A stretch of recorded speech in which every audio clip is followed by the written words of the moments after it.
We're here in this part of the world because it's one of the most active volcanic terrains on the planet. There's one volcano in particular that's really active, and that by studying it and how it works, we learn a lot about eruptions in general.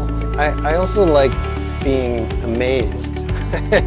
And volcanoes are pretty amazing to me. Even the fact that, you know, there's animals that are specifically adapted to live in these pretty harsh environments, and it's a kind of life that exists nowhere else on Earth, and it doesn't really wear off for me.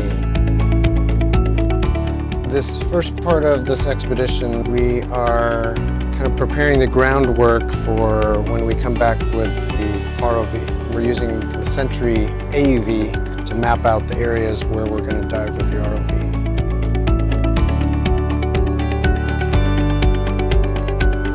We're also using the CTD to see what's changed in the water column above the seafloor. So particularly at West Mata, which we know has changed a lot, and you know, every time we've been back, it's been in a different state. Pretty much everything has changed, so we're trying to get you know, a feeling for what the current state of the volcano is, so we can make the most out of our dives when we come back with the ROV.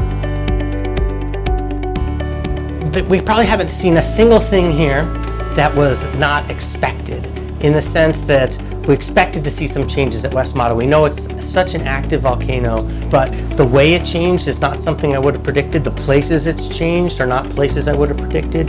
We've been looking at photographs of some of the new deposits, and there's some very unusual and interesting landforms, things that, again, we haven't seen before, or we're not sure what we're seeing. We need to get down there on the bottom and observe them. The observations that the water chemistry team have been making, there are changes as well, and those changes are motivating us to think about what could be causing those changes. Working on the seafloor is different than on land, because you can't just drive up someplace and see it. Like, for example, you know, you look out behind me and you see the surface of the ocean, right? You just see water. And we know there's a volcano right under our feet, like a mile down, but you can't see it.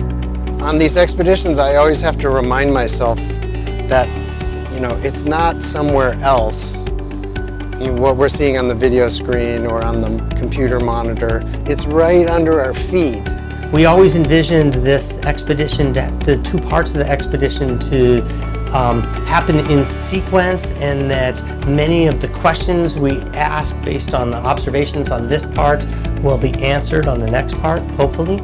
So in that regard, we've learned some very interesting things, and we've got some new questions, and I'm very excited about getting to the answers.